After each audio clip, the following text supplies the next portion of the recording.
தற்போதைய அண்மை செய்தி. செய்யாறு அருகே கடையில் வாங்கி குடித்த குளிர்பானத்தால் 6 வயது சிறுமி உயிரிழப்பு என்ற அண்மை செய்தி பார்த்துக் கொண்டிருக்கிறோம்.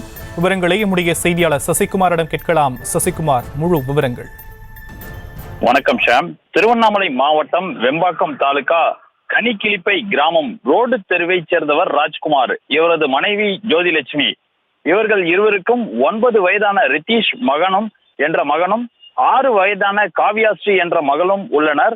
காவியாஸ்ரீ நேற்று முன்தினம் வீட்டின் அருகே உள்ள பெட்டி கடையில் 10 ரூபாய் குளிர்பான பாட்டிலை வாங்கி வந்து குடித்ததாக சொல்லப்படுகிறது. மேலும் குளிர்பான பாட்டிலை குடித்த சிறிது நேரத்திலேயே காவியாஸ்ரீக்கு மூச்சு திணறல், மூக்கிலும் வாயிலும் நுரை வந்ததாக சொல்லப்படுகிறது. அதனைத் தொடர்ந்து காவியாஸ்ரீ மயக்கமடைந்துள்ளார். இதனை பார்த்த பெற்றோர் காவியாஸ்ரீயை காஞ்சிபுரம் அரசு மருத்துவமனைக்கு கொண்டு சென்றுள்ளனர். அங்கிருந்து மேல் சிகிச்சைக்காக செங்கல்பட்டு அரசு மருத்துவமனையில் அனுமதிக்கப்பட்டு சிகிச்சை பெற்று வந்த காவியாஸ்ரீ சிகிச்சை பலனின்றி உயிரிழந்துள்ளார்.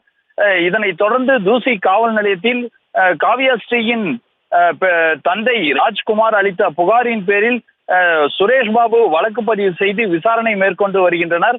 மேலும் 10 ரூபாய் மலிவு விலை குளிர்பானம் வாங்கி குடித்ததாலேயே தன் மகள் இறந்ததாக சொல்லப்படுகிறது.